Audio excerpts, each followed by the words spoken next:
The first thing that you need to know when working with microservices architecture is the difference between monolithic architecture and microservices architecture.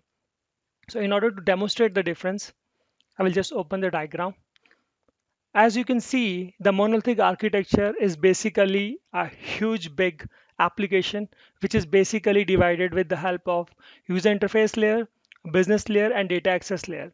And all these three layers actually interact with each other in order to perform some operations.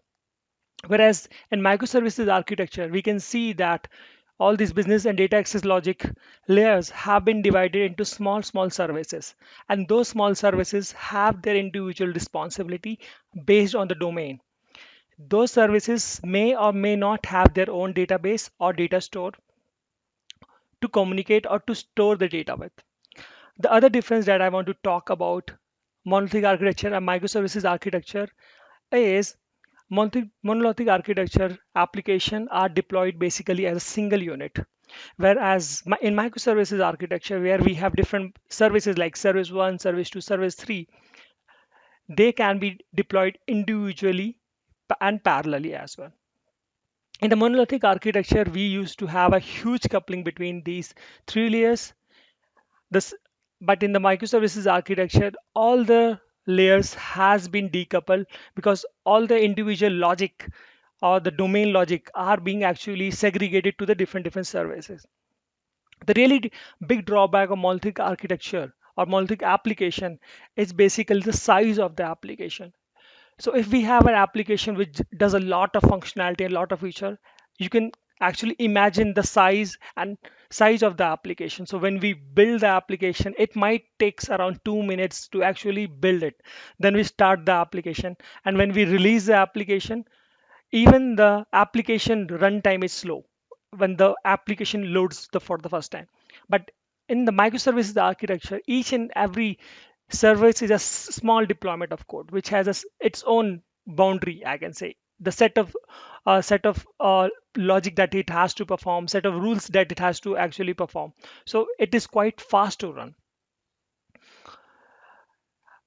This is something that I have personally found was like in a monolithic architecture, when we want to debug some bug or want to fix one functionality, I can directly go to that scenario and just debug it. And all the things that used to happen was like function calls and the stack traces and all. That was really easy to debug. But if I go to microservices architecture and I want to find one bug in the application, I might have to run all the application that are dependent on in order to find that bug in my local environment side by side, and then I have to go into the each and individual running instance of those services and debug it. Second thing that you need to know when working with microservices architecture is Docker. So Docker is really trending these days, and it has been termed as a first class citizen for microservices architecture. Let's see what it is. So basically, Docker is a tool or a container platform tool which basically allows developers and system administrator to deploy their application inside containers. So the benefit that actually Docker provides is that it actually takes all the dependencies of the application and package it as a single unit. So as the application is running in your local machine, it will work same when it is deployed into the container. So if you want to get started with Docker containers, you have to just go to docker.com and get started and download this Docker desktop app. Once you install the app, you will see the icon out here as a Docker running. And if you want to just check whether the Docker has been installed in your machine, just type Docker out here and you will see all the commands out there. Docker is being termed as a there's a really funny joke that is going around is basically developers are using Docker just to eliminate that it works on my machine. The third thing that you need to know when working with microservices architecture is continuous integration. So as I have already discussed in the first point, that the success of the microservices architecture is heavily dependent on the deployment methodologies. And with the deployment methodologies, there is some there is continuous integration methodologies as well that the team needs to perform in order to be successful in microservices architecture. So what this continuous integration is basically, so each and individual developer when they are working on some user stories creates their own actually branch, and they have to actually commit the code into the shared repository based on their individual branch, and that each individual branch will then go through the build process, and if anything wrong happens it will be automatically be seen in the pipeline basically. So we have been using Azure DevOps as a part of our Microsoft microservices architecture, because DevOps really help us um, means implement microservices architecture. And you can see we have been, each and individual developers are been means kind of working on this to do web app, and they are actually contributing with their features and all. And as soon as someone actually check-ins their code, that check-in actually goes through the build as well. And as soon as you can see this is failed, the developer will be notified that your build has been failed. The fourth thing that you need to know when working with microservices is continuous delivery. So what is continuous delivery? Continuous delivery is basically the extension of continuous integration, which basically tells that as we have already automated our continuous builds, and for each merge that happens into the master, the build will again trigger for the master branch. We will also have our automated releases as well. That means as soon as the code is merged into the master and the build is successful, that build will be automatically deployed into the dev environment automatically. So with this automated releases, it actually gives the team for uh, you can say freedom, or the team can decide when should the release happen, whether it should have whether it should be daily, weekly, or based on the business requirement. So if I go out here in this, you can see I have already my build to the master has been successfully done.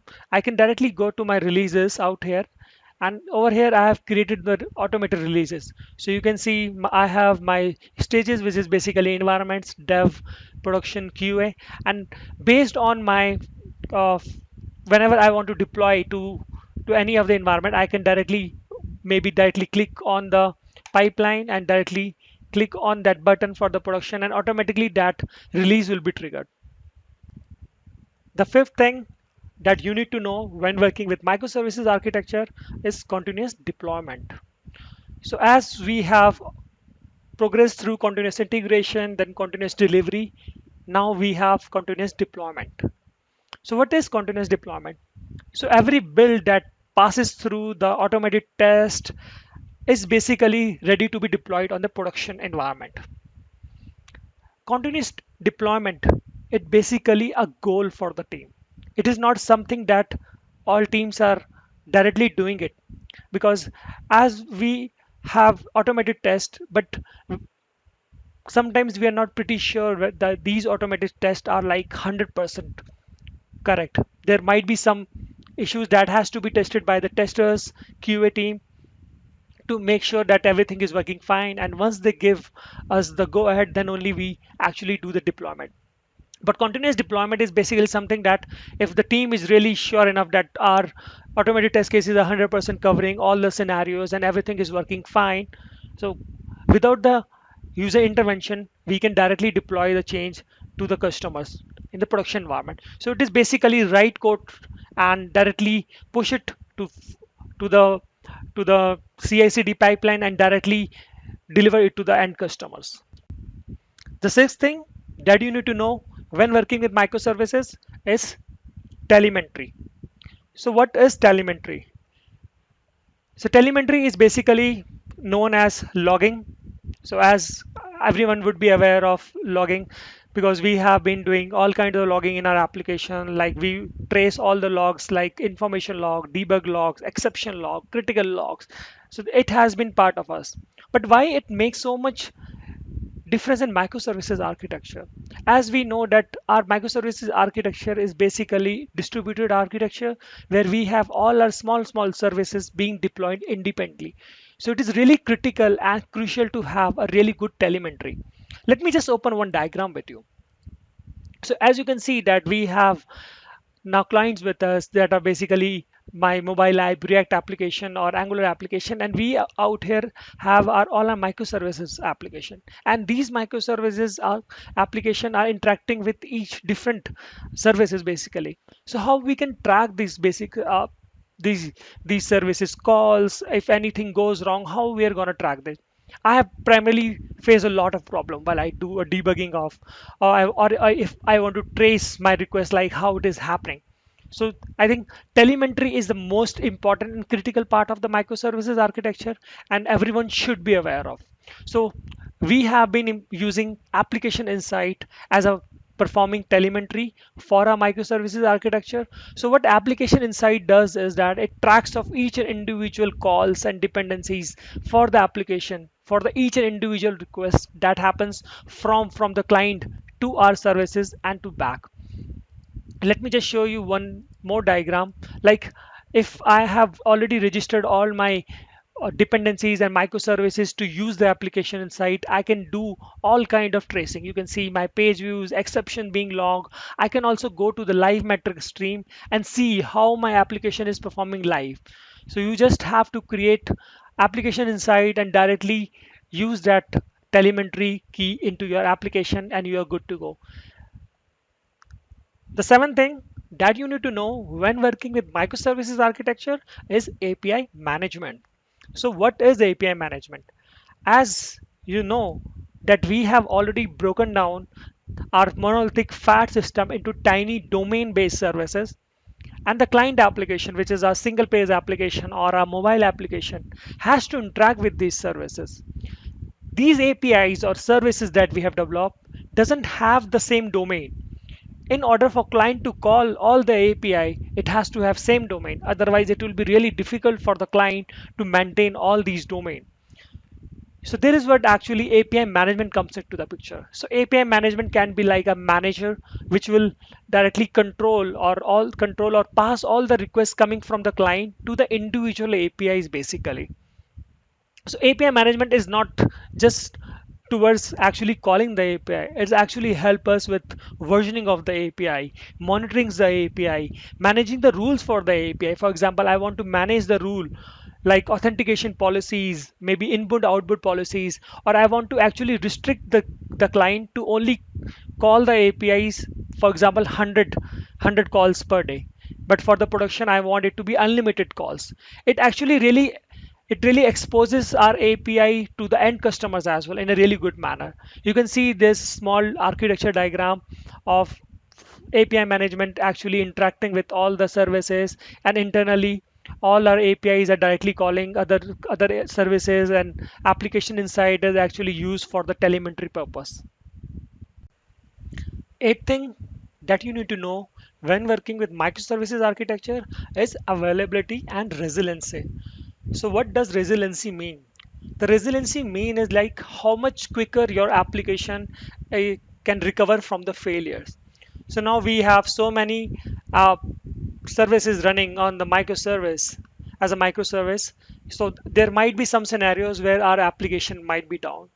And I have seen so many times like customers are really concerned about the availability of their services. They want to really make sure that their services are up and running, and they want to actually don't lose their business within that service down. So we have one requirement coming up where they want to check one third party service continuously within after each minute whether to make sure that that service is not down. So how can we make this service actually? So the major thing about resolution is like how can the microservice define that state so that the the orchestrator or the person or the API management can directly know that the service is failing, and based on that service failing they can actually take some action. Maybe they can directly restart the machine, or they can directly trigger an email to the administrator so that he can directly escalate it to the concerned person. So in order to do this, actually, in specifically in the ASP.NET Core, we have something as health checkups, where we can directly check the dependencies of that services and with the check with the endpoint of health checker, we can directly check all the dependencies dependent services are up and running or not. That will really help. Apart from that, then there are ping services where we can directly try to just ping that service and just to make sure that they are available up and running. And there are certain patterns like circuit breaker pattern, basically, which actually tries to call calls the down service as much time as you want based on the functionality. So you can just check out this blog of the health checkups. So you can see this is basically checking the health of the services. And I think this is a must, and should be you should be aware of these monitoring when you're working with microservices architecture. Ninth thing that you need to know when working with microservices architecture is upstream and downstream services. I have been working with microservices for some time now, and I used to have a discussion with my colleagues, and they used to talk about upstream and downstream services, and at that time I didn't have any knowledge about it. But let's discover that. What is upstream and downstream service? So you might be aware of this architecture in the microservices architecture, where we have an orchestrator or front door API service, which basically act as a brain to communicate to all the endpoints or maybe all the services that API wants to interact with. And that orchestrator API basically calls one other API internally, and that other API calls a third party API like YouTube data API out here. So the YouTube data API is basically a upstream API, because that is the API which is actually giving the response to the all the others API back and forth. So just remember, whichever service is dependent on the other service are downstream APIs, and the service that is actually giving the response back is the upstream API. And if you feel it little bit confusing, just think this as an example in terms of actually a river. So river actually from flow from upstream to downstream. So if the river is actually ended from the source, which is an upstream, all the dependent downstream will be impacting. But if the river is running from the upstream, absolutely fine. So no one from the downstream will be impacted. So always remember this term. Upstream is the service which actually gives the response back to the client services. So over here, the YouTube service is the upstream service, and all the other service which is consuming this YouTube service are basically downstream services. The last and 10th thing that you need to know when working with microservices architecture is domain driven design. So you guys would be aware of DDD, which is known as domain driven design. Domain driven design is a concept given by Eric Evans, which give us the really help in actually designing and taking design decisions based on the domain. So as you know that our microservices are basically broken down into small units based on domain. So each and individual microservices that are communicating with each other are basically classified by domain knowledge only. So what Eric Evans basically says on domain driven design and why we should actually care about it says is like we should focus on the core domain, and each and individual functionality of the running application should actually expose the domain. All the models or all the classes that we create in our application should actually expose the domain. Means it should be so crystal and clear that even our classes objects that are actually the implementation of the real life objects should actually display them. We should actually communicate and collaborate with the domain practitioners and the software practitioners to actually take those decisions when creating those. And another point is like we should use ubiquitous language when we are communicated among each other. So for example, now I'm having a really discussion related to one story with all my product owners and my product analyst, which really knows a domain in really well manner. And as from a programmer point of view, we usually write or create the classes based on our understanding, which is quite like more of technical rather than of domain.